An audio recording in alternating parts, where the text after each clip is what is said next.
아멘.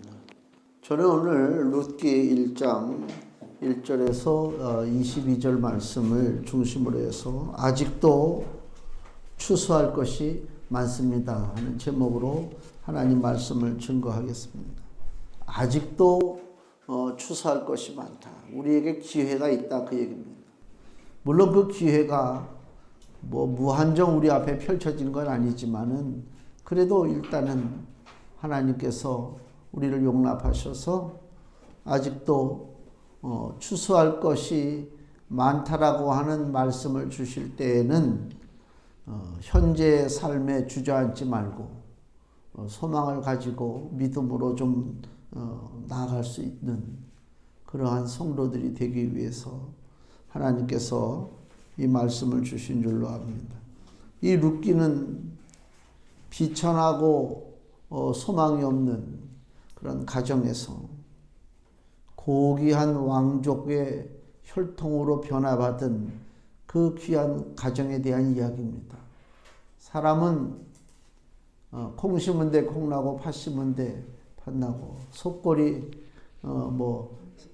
갯골인가 무슨 3년 묻어둬도 속골이? 응, 속골이 3년을 묻어둬도 변하지 않는다 그러는데 하나님은 그런 세상적인 법칙을 우리에게 적용시키지 아니하시고 우리가 비록 보잘것없고 연약해도 우리가 믿음을 가지고 우리의 삶을 심어버리면 전혀 비교할 수 없는 놀라운 그 삶의 축복으로 우리가 추수하는 귀한 은혜가 될 줄로 믿습니다.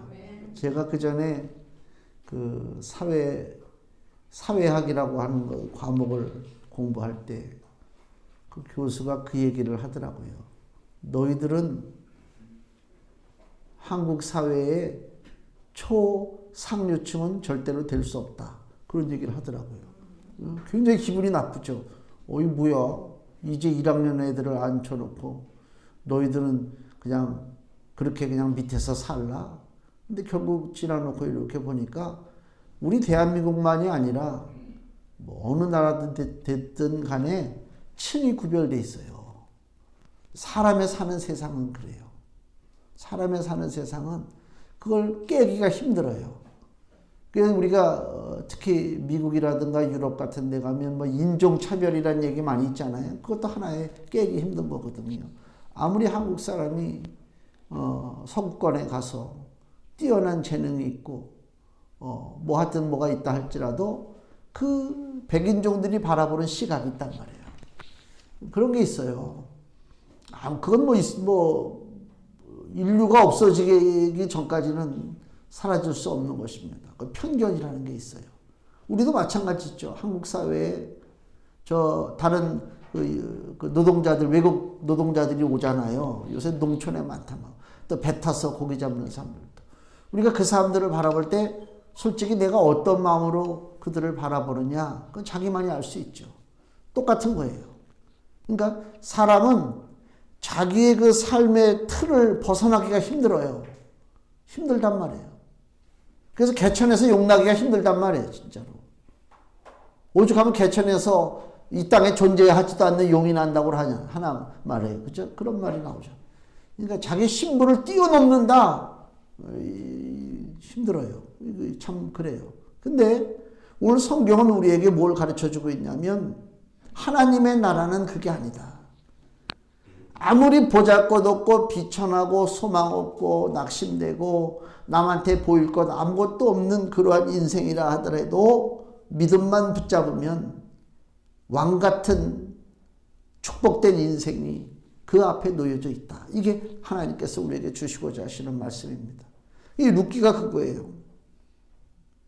겨우 우리 룻기를 오늘 읽어봤지만 다 망했어요.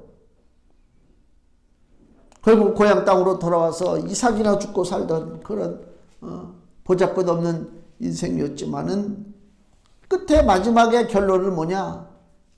남의 밭에 들어가서 이삭 죽고 살던 인생이 아니라 내 밭을 소유하고 엄청난 것을 출소하고 나중에 다윗 왕가의 혈통을 이루는 위대한 집안이 됐다. 그것이 오늘 이 룻기에서 우리에게 보여주는 이야기입니다.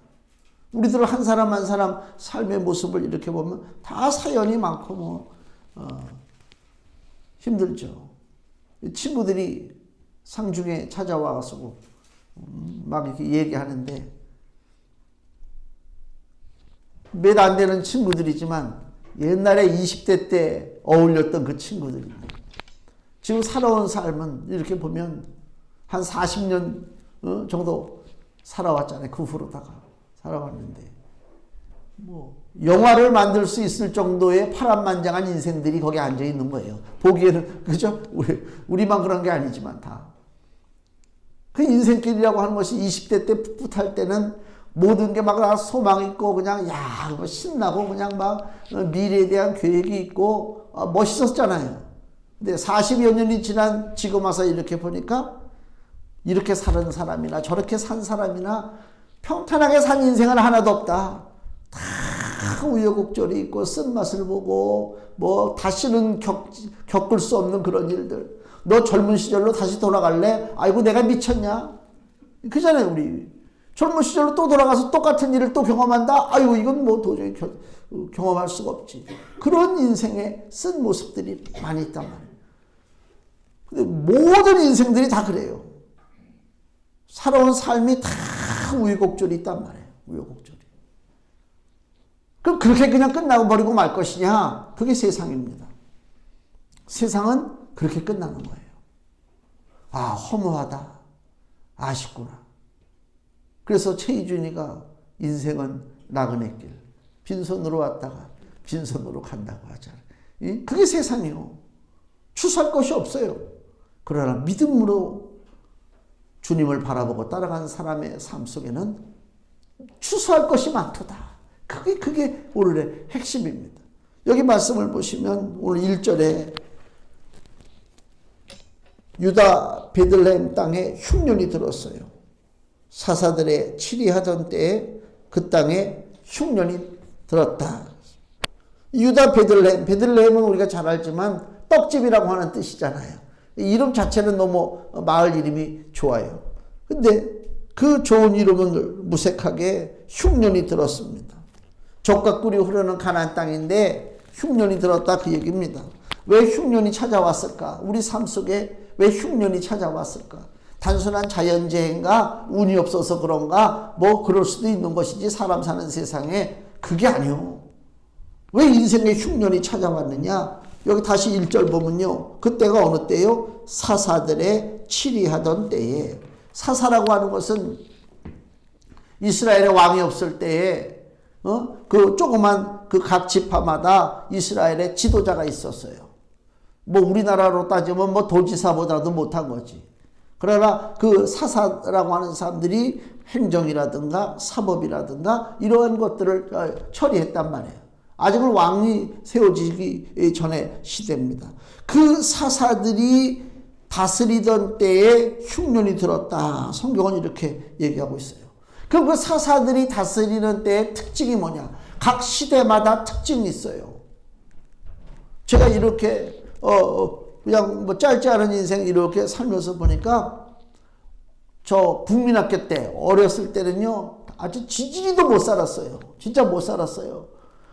애들 도시락 싸오는 거 보면요 반찬에 큰 멸치 몇 마리 가져오고 김치 지져가지고 가져오고 뭐 깍두기 그거면 전부야. 그 계란을 못 가져와. 그 도시락에 계란 가져오면 애들이 뺏어 먹으니까 계란을 밑에다 깔고 그 위에다 밥을. 그렇게 가난했단 말이에요. 참 유치하지. 지금 같으면 누가 그거 뺏어 먹습니까?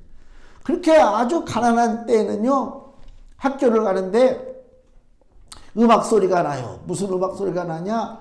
내가 노래해도 괜찮은가? 그 저기 울렁울렁 대는 뭐 가슴 안고 뭐 그 노래 있잖아요. 연락선은 떠나가요. 뭐 울릉도 트위스트인가? 뭐. 내가 그냥 이게 박혀서 그래요. 그게 무슨 얘기냐면 뭐 노래 부르고 놀자는 게 아니고 학교 가는데 어린 나이에 그런 음악들이 나오니까 어떤 생각이 드냐면 아 신난다. 우리 삶이 신나는 거예요.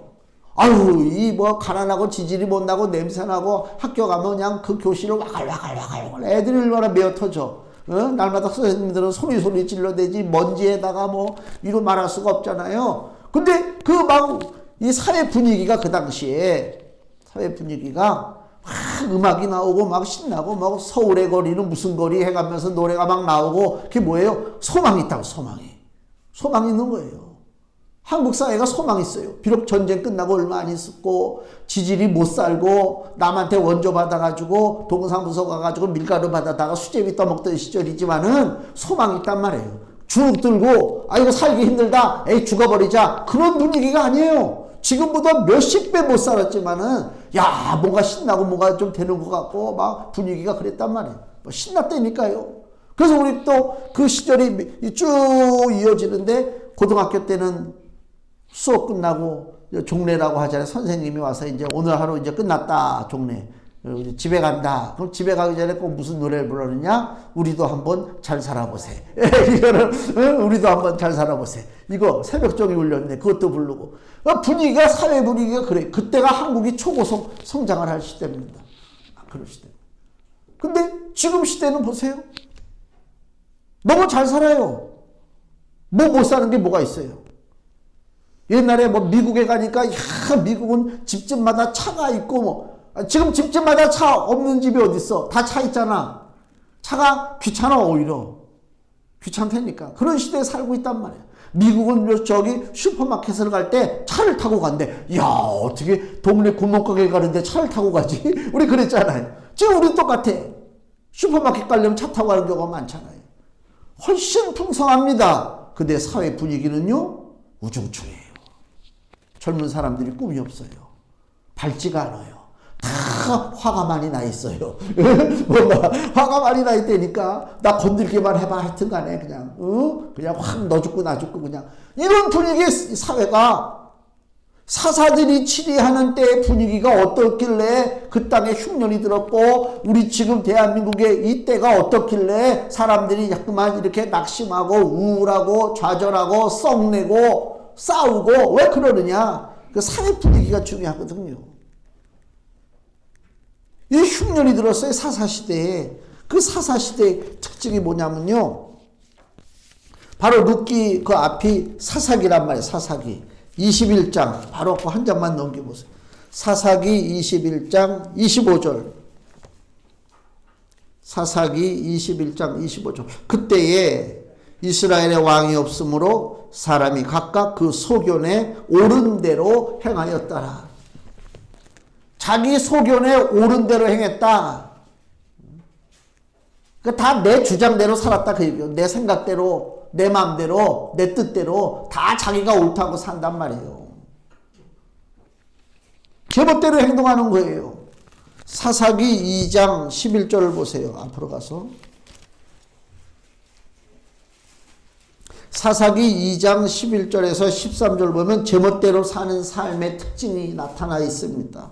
사사기 2장 11절 이스라엘 자손이 여호와의 목전에 악을 행하여 바알들을 섬기며 바알은요 부자 되게 만들어준다는 신이에요. 부자 되기 위해서는 무슨 짓을 하겠다? 이게 바알이란 말이에요. 바알들을 섬기며 애굽 땅에서 그들을 인도하여 내신 그 열조의 하나님 여호와를 버리고 다른 신 곧 그 사방에 있는 백성의 신들을 쫓아 그들에게 절하여 여호와를 진노하시게 하였으되 곧 그들이 여호와를 버리고 바알과 아스타롯을 섬겼으므로 한마디로 얘기하면 믿음을 버리고 제멋대로 살았다 그 얘기입니다. 사람은요 통제하지 않으면 제멋대로 살잖아요. 아이나 어른이나 똑같아요. 뭔가 통제가 이루어져야 돼요. 통제가. 근데 그 통제하는 세력이 스스로 먼저 통제를 받아야 돼요. 그게 무슨 얘기냐면 자, 이 사회가 건강한 사회가 되려면 사회 지도층이라든가 사회 흔히 얘기하는 뭐 가장 위에 꼭대기에 있는 상류층들 그들이 본을 받을 만한 행동을 해야 돼요. 그래서 그들의 삶의 모범을 보고 아 우리도 저렇게 살아야 되겠다. 그래야 그 사회가 건강한 사회입니다. 근데 사회 지도층을 보고 권력층을 보니까 지네끼리는 이렇게 저렇게 부정과 부패를 다 저지르고 온갖 나쁜 짓들을 다 하고, 힘 있는 사람은 변호사 써가지고 요리조리 법망을 피해 도망다니고, 힘없는 사람만 붙잡혀서 감옥 가고, 이런 걸 우리가 바라본다면, 그래, 나도 괜히 바보같이 내가 바르게 살 필요가 없지. 약을 빠지게 살아야지. 응? 그거 아닙니까? 그러니까 그 지도층이 자기 스스로가 법과 제도에 내가 순종할 때에 또 다른 다스리는 사람들에게 똑같이 순종하고 제도에 따라가기를 원할 수가 있다, 그 얘기입니다. 이스라엘이 잘 되려면, 하나님의 백성들이 잘 되려면 하늘로부터 내리는 하나님의 법에 순종하고 하나님을 두려워하고 하나님을 섬겨야 되는데, 이스라엘의 지도층들이, 권력자들이, 종교 지도자들이 하나님을 두려워하지 아니하고 자기 멋대로 자기 마음대로 사니까 백성들이야 뭐 당연히 잘못된 길을 따라가는 건 아무것도 아니죠. 아무것도 아니란 말이에요. 그러니까 우리 예전에는 중고등학교 때는요, 머리 빡빡 깎고 뭐 교복 꼭 무슨 일제시대 때 군복과 같은 그런 교복을 입고 돌아다녀도 불평불만하는 사람 하나도 없었어요. 어디 뭐 학생들 가방 속에 뭐 이상한 거 숨기고 뭐 학교 돌아와? 어림도 없지. 선생님한테 걸리면 뭐 난리가 나지. 선생님한테 날마다 혼나고 두드러 맞고, 그게 우리들의 학창시절이었어요. 그렇다고 와서 학교 앞에 와가지고 부모들이 데모하지 않았습니다. 왜? 아이들이 그렇게 해야 통제가 되거든. 이 말을 또 오해하면 안 돼요. 아, 지금도 그러면 애들을 그럼 막 학교에서 두드러 패라. 그럴 뜻이 아닙니다. 통제가 사라지면 제멋대로 사는 거예요. 과연 우리 인간이라고 하는 존재가 내 멋대로 한번 살아서 이 사회가 질서가 잡히느냐? 절대로 안 그렇습니다. 안 그렇습니다. 음주운전 하지 말라고 그렇게 법을 만들고 무슨 법 사고 날 때마다 법을 만들잖아요. 법을 만드는데 지금 음주운전 사라졌습니까? 안 사라집니다. 왜요? 음주운전하고도 그것을 당연하게 생각하는 사회 분위기가 있다니까. 그래서 힘없는 사람만, 재수없는 사람만 붙잡혀서 벌금 내고 감옥 가고 그런 식이에요. 일벌백계가 이루어지지 않는다. 사회가 건강한 사회가 될 수가 없습니다. 범죄하는 것에 있어서는 지위 고하를 막론하고 거기에 철저하게 그 법의 그 처벌을 받아야 되는데 그 사회가 아니란 말이에요. 대한민국만 그런 게 아니고 이 사람이 사는 세상이 다 그렇단 말이에요. 다 자기 멋대로야. 제 멋대로 행동한단 말이에요. 그러니까 지금 이 룻기에 흉년이 들었을 때에 그 흉년의 원인이 뭐냐? 바로 죄악이요. 자기 멋대로 사는 것입니다. 우리에게는 왕이 필요합니다. 우리를 통제할 절대 권력자가 필요합니다. 내버려두면 안 됩니다. 자유권, 뭐 너희를 자율로 스스로 알아서 절대로 안 됩니다. 즉 코로나가 퍼졌잖아요. 하루에 3,000명 됩니다. 그 전에 하루에 500명 될 때는요 더 들들 볶았습니다. 엄청났잖아요. 우리도 겪었잖아요. 교회까지 찾아와가지고 뭐 체크하고 뭐 그랬잖아요. 지금 3,000명 몇 배가 늘어났습니다. 교회 안 찾아옵니다. 알아서 하라고 그럽니다. 이미 무너졌어요. 스스로 지켜야 돼요. 근데 스스로 지킵니까? 젊은이들은 밤에 몰려서 난리죠. 뭐 뉴스 보세요. 막 몰려다니면서 뭐 술 먹고 그냥 굉장하잖아요. 막 무슨 뭐 할로윈 파티라고 그래가지고 왜 남의 나라 그거 무슨 뭐 명절도 아닌 이상한 풍습, 그 마귀 풍습이 한국 땅에 들어와가지고 애들이 가면 뒤집어 쓰고 이상한 옷 입고 돌아다니면서 파티한다고. 이게 건강한 사회가 아니죠. 잘못된 거란 말이에요. 그 문제가 생기는 거 아니에요. 점점 더 퍼진다니까.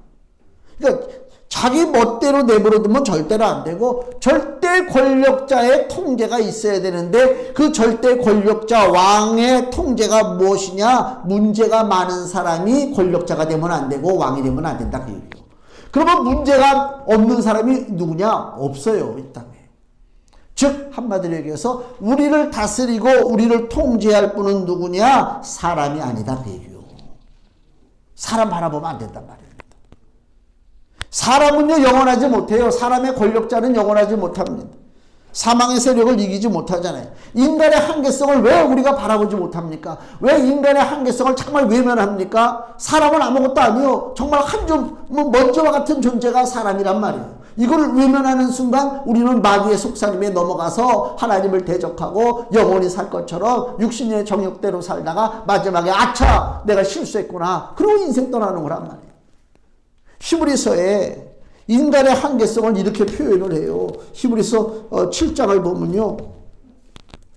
히브리서 7장 23절에 구약의 제사장 제도에 대한 이야기가 나오는데 히브리서 7장 23절 저희 제사장 된 자의 수요가 많은 것은 제사장을 많이 뽑았다 그 얘기요. 왜 수요를 많이 뽑았느냐? 수요가 많은 것은 죽음을 인하여 항상 잊지 못함이로되 사람은 죽어요. 죽기 때문에 어떤 한 자리에 한 사람을 뽑을 수가 없어요.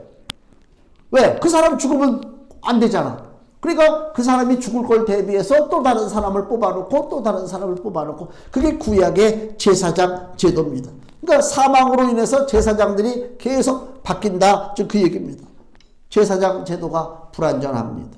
그래서 완전한 제사장이 오셨는데 히브리서 7장 24절 예수는 영원히 계심으로 그 제사 직분도 갈리지 아니하나니 그러므로 자기를 힘입어 하나님께 나아가는 자들을 온전히 구원하실 수 있으니 이는 그가 항상 살아서 저희를 위하여 간구하심이니라. 아멘. 예수 그리스도만이 항상 살아계셔서 우리를 도와주신다 그 얘기입니다. 그러니까 인간의 한계성을 우리가 알라 그 얘기입니다. 왕도 마찬가지잖아요. 영원한 왕이 없잖아요. 왕이 죽음을 이길 수 있습니까? 왕도 죽음을 피해갈 수가 없다. 더군다나 왕 하나, 권력자 하나의 능력에 따라서 국가의 운명이 움직여진다? 이건 불행한 것이요. 대통령 잘못 뽑아서 나라가 망한다? 불행한 것이요. 왕 잘못 세워줘서 나라가 망한다? 불행한 것입니다. 우리 조선시대 역사를 보세요. 임진왜란 병자호란 전쟁이 일어날 때마다 그 중심에는 누가 있어요? 가장 무능한 왕이 있었단 말이에요. 이게 왕제도의 가장 큰 문제점이요. 왕 하나 잘못 뽑아놓으니까 제대로 나라가 쓰지를 못해. 다 세종대왕만 같으면 얼마나 좋아요. 근데 세종대왕 같은 사람이 안 나타난다니까. 다 세종대왕만 같았으면 대한민국은 세계 초인류 강국이 됐을 것입니다. 근데 아니잖아요. 임진왜란 때 전쟁 벌어졌어요. 외놈들이 배를 타고 몰려왔는데 저기 저 남해안 전라도 쪽은 일본 놈들이 얼씬도 못해서 누구 때문에? 이순신 장군 때문에. 근데 모든 장군이 다 이순신이 아니잖아요. 이순신 장군이 서울에 끌려 올라가서 감옥에 갇혀 있을 때에 원균이라는 사람이 해군 총사령관이 됐다 그거 아닙니까? 그래서 칠천량이라고 하는 부산에 칠천량이라고 하는 곳에서 왜군들하고 싸우다가 결국은 조선군이 수만 명이 거기서 전멸을 당해요. 배가 12척만 살아서 도망간다니까. 그러니까 사람의 지도자는 그만큼 불안정하다. 그걸 바라보고 믿는다. 우리가 조금이라도 우리 크리스찬들은 사람을 바라보고 소망을 두지 마세요. 그래서 하나님이 제일 싫어하시는 거예요. 살아계신 예수 그리스도께 소망을 두는 자가 하나님으로부터 인정받는 믿음을 가진 자인 줄로 믿습니다. 그 소망을 가져야지. 사람 바라보지 마세요. 평갈르지 마세요. 아무것도 아닐 것 같고. 우리에게는 완전한 왕이 필요합니다. 그 그림자로서 우리에게 보여주시는 왕이 누구냐? 그게 다윗 왕입니다. 다윗은 왜 완전한 왕의 그림자로 보여지느냐? 다윗은 하나님을 사랑하기 때문에 그래요. 시편 18편을 보면요. 시편 18편 1절에서 3절 나의 힘이 되신 여호와여. 이게 다윗이 쓴 겁니다. 내가 주를 사랑하나이다. 여호와는 나의 반석이시요 나의 요새시요 나를 건지시는 자시요 나의 하나님이시요 나의 피할 바위시요 나의 방패시요 나의 구원의 뿌리시요 나의 산성이시로다. 내가 찬송받으실 여호와께 아뢰리니 내 원수들에게서 구원을 얻으리로다. 아멘. 하나님을 찬양합니다. 이런 지도자가 있어야 되는 것입니다. 시장바닥 돌아다니면서 상인들하고 사진 찍고 뭐 이것저것 주는 거 얻어먹고 어디 찾아다니고 이런 지도자가 아니라 하나님을 두려워하고 하나님을 사랑하는 완전한 왕이 있어야 되는데 그 완전한 왕이 누구냐? 우리 주 예수 그리스도밖에 없다 이거예요. 거기에 소망을 둬야 되는 것입니다.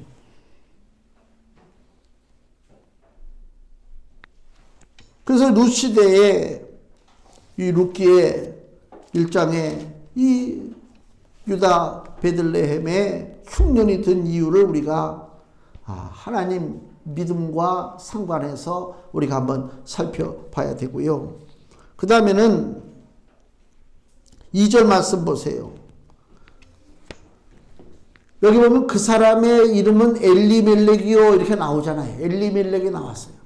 이 엘리멜렉이라고 하는 사람이 1절 중반부에 보니까 유다 베들레헴의 한 사람, 바로 엘리멜렉입니다. 한 사람이 아내와 두 아들을 데리고 모압 지방에 가서 우거했다.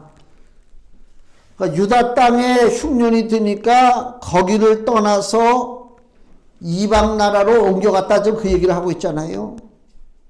단순한 이거는 거주지 변경이 아니요. 신앙의 땅을 떠나서 모압이라고 하는 우상 숭배의 땅으로 옮겨갔다. 하나님이 제일 싫어하는 것이잖아요. 모압은 하나님이 저주하는 곳입니다. 하나님을 믿지 않는 곳입니다. 그러니까 더 잘 살아보려고 흉년이 오니까 하나님을 떠나고 불신앙의 세상으로 옮겨갔다고 하는 것을 하나님이 용납하지 않는 거다 그 얘기입니다. 믿음의 사람이 내가 지금 신앙생활하면서 고난을 겪을 수가 있어요. 그렇잖아요. 세상이라는 게. 그 고난을 주신 하나님의 큰 뜻을 우리가 어떻게 다 알아요? 우리가 알 수가 없잖아요. 쉽게 얘기하면 엄마가 직장 생활하는데 아기가 있어. 아기가 막 울어. 엄마 잠깐 갔다 올게 일하고. 그러면 애는 막 울어. 엄마 가면 안 된다고. 그 엄마는 애를 또 집에다 놓고 막 울더라도 그거 놓고 직장을 가. 그 엄마의 마음을 아기가 압니까? 몰라요. 아기는 그냥 섭섭한 거야. 왜 내 엄마라고 하면서 나를 떨어뜨리고 나를 외롭게 하고 나를 무섭게 하고 왜 나를 버리는가? 아기는 그렇게 생각하잖아요. 그러나 엄마는 어때요? 그 아기를 사랑하기 때문에 일하는 거란 말이에요.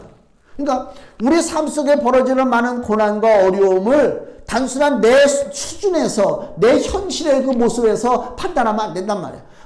나에게 고난이 왔을 때에, 나에게 환난이 왔을 때에 하나님은 어떤 뜻을 가지고 계실까? 가장 기본적인 것은 우리 아버지 하나님은 선하신 아버지 하나님이잖아요. 좋으신 아버지잖아요. 나한테 나쁜 것을 주시는 분이 아니요. 악한 자가 떡을 달라고 해도, 그죠? 떡을 주잖아요. 하물며 하늘에 계신 아버지가 구하는 자에게 주시지 좋은 것을 주시지 않겠느냐. 그 선한 아버지라고 하는 사실만 내가 믿는다면 우리가 가다가 넘어질 때도 있고 뭐 좌절할 때도 있고 고난받을 때도 있지만 그까짓가 아무것도 아니다 그 얘기입니다. 그게 바로 믿음의 눈이 열리는 거란 말입니다. 근데 이 엘리멜렉의 가족은 좀 잘 살아보려고 그 땅에 흉년 들었으면 회개하고 하나님 앞에 매달리면 되는데 흉년을 피해서 모압 지방으로 갔어요. 그래서 결과적으로 얻은 게 뭐라고요? 다 죽었어요. 남자들이 다 죽었단 말이에요. 결국 6절 말씀 보세요. 그 아내 엘리멜렉의 아내 나오미가 결단합니다. 6절 그가 모압 지방에 있어서 여호와께서 자기 백성을 권고하사 그들에게 양식을 주셨다 함을 들었으므로 이에 두 자부 며느리와 함께 일어나 모압 지방에서 돌아오려 하여. 세월이 상당히 흐르고 남편도 죽고 아들도 다 죽었어요. 이제 그 나옴이라고 하는 여인에게 남은 것은 며느리 2명밖에 없습니다. 이제 고향 땅으로 돌아오려고 합니다. 즉 남편도 죽고 아들도 죽었지만은 나오미는 이제 그곳에 내 인생을 끝내지 않고 나는 여기서 끝나라는 건가 보다 좌절하지 않고 돌아온단 말이에요. 그러나 여기 13절 보세요. 나오미가 어떤 생각을 갖고 있냐면 너희가 어찌 그것을 인하여 그들의 자라기를 기다리겠느냐? 어찌 그것을 인하여 남편 두기를 멈추겠느냐? 내 딸들아 그렇지 아니하니라. 여호와의 손이 나를 치셨으므로. 분명히 알죠? 왜 이 집안에 문제가 생겼어요? 하나님의 징계하심이 있었다 이거예요. 그걸 봐야 돼요. 하나님의 징계하심을 깨닫지 못하니까 자기 멋대로 살다가 더 크게 망하는 거란 말이에요. 이 나오미는 자기 집안에 남편도 죽고 아들들도 죽었어요. 근데 뭐라고 봐요? 여호와의 손이 나를 치셨다. 그래요. 또 21절에도 이렇게 돼 있어요. 내가 풍족하게 나갔더니 여호와께서 나로 비어 돌아오게 하셨느니라. 여호와께서 나를 징벌하셨고 전능자가 나를 괴롭게 하셨거늘. 하나님의 징계하심을 깨달았다 그 얘기입니다. 하나님이 못되는 하나님이란 얘기가 아니요. 하나님의 징계하심을 얘기하는 거예요. 왜 하나님이 징계하셔요? 믿음의 땅을 떠났기 때문에 하나님 징계하신다. 그걸 일단 바라보는 게 중요해요. 그러면은 자 보세요. 우리가 입장을 바꿔서 하나님이 징계하셔서 내 가정에 상처가 나오고 내 가정에 누가 죽고 내 가정에 뭐가 잘못되고 그럼 무슨 마음이 생기겠어요? 야, 나 그런 하나님 안 믿는다. 대부분의 사람들이 그래요. 아니 뭐 기껏 뭐 하나님 믿고 예수님 믿어봐야 잘 되는 것도 없고 이상하게 말이야 집안 꼴이 이상하게 되고 야, 나 그런 하나님을 내가 왜 믿느냐. 그게 사람들의 생각입니다. 그게 마귀가 주는 생각입니다. 나오미는 안 그랬어요. 하나님의 징계를 받을 때 엎드렸어요. 여기 16절을 보니까요. 그 며느리의 태도를 통해서 그 시어머니 나오미가 어떤 믿음을 가졌는지를 알 수가 있어요. 16절 룻 며느리입니다. 룻이 가로되 나로 어머니를 떠나며 어머니를 따르지 말고 돌아가라 강권하지 마옵소서. 즉 나오미가 자기 며느리들에게 야, 나는 고향으로 가니까 너는 모압 사람들이니까 나 따라오지 말고 그냥 모압에 있어라. 그 얘기를 했단 말이에요. 근데 며느리가 하는 얘기요. 나 어머니 따라가겠다 그 얘기입니다. 어머니께서 가시는 곳에 나도 가고 어머니께서 유숙하시는 곳에 즉 머무시는 곳에 나도 유숙하겠나이다. 어머니의 백성이 나의 백성이 되고 이게 중요해요. 어머니의 하나님이 나의 하나님이 되시리니. 만약에 어머니가 시어머니가 날마다 하나님 원망하고 이 하나님이 우리를 징계하고 하나님이 우리를 저주하셔서 그래서 우리 집안이 망했다. 아이고 하나님 내가 징글징글하다. 만약에 나오미가 그랬다면은 며느리가 어머니의 하나님이 나의 하나님이 되시리니 라고 하는 말을 하지 않았을 것이다. 그 얘기입니다. 무슨 말인지 아시겠잖아요.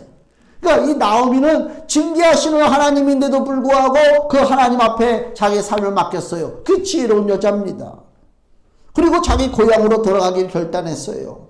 결단했다는 얘기는 고향을 떠나는 것보다 고향으로 돌아가는 게 더 힘들어요. 망해가지고. 얼마나 사람들이 말이 많습니다. 여기도 고향 돌아가니까 사람들이 뭐 난리가 아니잖아요. 얼마나 부끄럽습니까? 잘 살아보겠다고 떠났는데 불과 10여 년 만에 그 집안의 남자들이 싹 죽어버리고 다시 베들레헴으로 돌아온다. 사람들이 아이고 꼴 좋다. 뒤에서 얼마나 말들이 많겠어요. 그러고 개의치 않는다. 믿음에 결단하고 지금 나오미가 돌아가는 것은 자기 단순히 본적지로 돌아가는 것이 아니고 내 신앙을 회복하기 위해서 신앙의 땅으로 간다 그 얘기입니다. 결론의 말씀을 드리면 간단해요. 신앙을 떠나서 세상 땅으로 가면 얻을 것이 없습니다. 추수할 것이 없습니다. 믿음의 땅으로 돌아갈 때 추수할 것이 있습니다. 우리가 여기 룻기 2장을 보면요. 2절 보세요. 2장 2절 모압 여인 룻이 나오미에게 즉 자기 시어머니에게 이르되 나로 밭에 가게 하소서. 내가 네게 은혜를 입으면 그를 따라서 이삭을 줍겠나이다. 내 따라 갈지어다. 이삭을 줍는 거란 말이에요. 베들레헴에 돌아와서 이삭을 줍습니다. 정말 비참합니다. 예전에는 이삭 줍는 사람들이 아니었어요. 잘 사는 사람이었단 말입니다. 근데 지금은 고향 땅에 결국 돌아와서 하는 일이 뭐라고요? 가장 보잘것없고 가난한 사람들이 하는 일이 뭐예요? 남의 밭에서 떨어진 이삭 줍는 거예요. 이게 자존심 상하는 것입니다. 슬픈 일입니다. 좌절할 일입니다. 속상할 일입니다. 원통할 일입니다. 그렇잖아요. 근데 이삭을 주셨단 말이에요. 하나님이 그럴 때에 그 인생을 그냥 이삭 죽다가 너는 죽어라 그렇게 하나님 만들지 아니하시고 하나님의 땅 믿음의 땅으로 돌아와서 내가 이삭이라도 죽는다고 하는 그런 각오를 가지고 살 때에 하나님이 밭을 주시는 축복의 역사가 바로 오늘 룻기의 역사다 그 얘기입니다. 이 룻이 며느리 룻이 운명적인 만남을 했는데 보아스라고 하는 밭주인을 만났잖아요. 보아스는 누구의 아들이냐면 여리고성 무너질 때에 여리고성 기생 라합이 있었잖아요. 라합이 이스라엘 정탐꾼들을 이렇게 보호했단 말이에요. 그래서 나중에 라합의 가족만 살아남았어요. 여리고성에서. 즉 라합의 아들이 바로 보아스라. 그러니까 집안으로 따지면 별볼이 없는 집안이지. 창피한 집안이지. 기생도로 타던 게 엄마니까 얼마나 부끄러워요. 그 기생 엄마의 자식이 보아스인데 그 보아스라고 하는 사람과 지금 모압 여자 룻이 다시 결혼을 한다 그 얘기요. 더 쉽게 얘기하면 천한 사람과 천한 사람이 만났다 그 얘기요. 정말 보잘것없는 인생끼리 만났단 말입니다. 어제 결혼식을 갔는데 가면요 다 자랑하기 바쁘잖아요. 우리 뭐 사돈은 뭐 어떻고 뭐 우리 며느리는 뭐 어떻고 어디서 뭘 근무하고 뭐 사위는 어디서 근무하고 다 이걸 내세우잖아요. 오늘 보아스와 룻이 맺어졌어요. 룻기가 그거 아닙니까? 근데 그 집안이 무슨 집안이라고요? 보잘것없는 집안이요. 우리 한국식으로 따지면 쌍놈의 집안이란 말이에요. 근데 하나님께서 그 집안을 축복하셔요. 그래서 그 집안에서 누가 나온다고요? 다윗 왕이 나오는 거예요. 그러니까 천하고 천한 가문에 보잘것없이 이삭만 줬다가 저 모압 여자, 이방 여자, 또 뭐 그 룻이든 그 다음에 라합이든 간에 그 조상으로 편입된 여자들이 하나같이 이상한 사람들인데 하나님께서 뭘 보셨어요? 믿음을 보시는 거예요. 믿음을.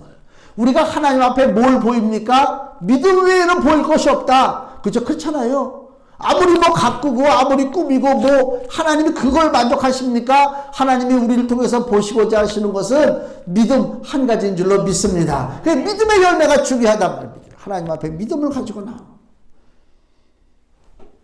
세상에 이삭 죽기에 고단한 삶 속에서 하나님 밭에서 추수하는 축복의 삶으로 변화됐다. 보잘것 없어요. 그래서 요한복음 1장 12절 보니까 그 하나님의 가문으로 우리가 변화되는데 영접하는 자 곧 그 이름을 믿는 자들에게는 하나님의 자녀가 되는 권세를 주셨으니 이는 혈통으로나 육정으로나 사람의 뜻으로 나지 아니하고 가문이 좋든 가문이 별 볼일 없든 그가 하나님 따지지 않는다. 뭐 어느 대학을 나왔고 어느 학교를 못 나왔고 하나님 그걸 따지지 않는다. 오직 하나님께로서 난 자들이니라. 아멘. 그 하나님의 자녀의 역사. 나아미는 결단하고 고향으로 돌아가서 신앙의 땅에 다시 정착을 하고 추수할 곳에서 하나님 귀한 것을 추수하고 살았습니다. 우리도 지금은 때로는 이삭 줍는 것처럼 힘든 인생을 살 수도 있지만은 하나님께서 넉넉히 추수하는 축복된 인생길로 우리를 인도하고 계신 것을 알고 하나님을 더 의지해야 될 줄로 믿습니다. 금주 말씀 같이 읽습니다. 마태복음 9장 37절에서 38절 같이 읽습니다. 이에 제자들에게 이르시되 추수할 것은 많되 일꾼은 적으니 그러므로 추수하는 주인에게 청하여 추수할 일꾼들을 보내어 주소서 하라 하시니라. 아멘. 우리는 어디에 초점 맞춰요? 추수할 것은 많되 일꾼이 적어요.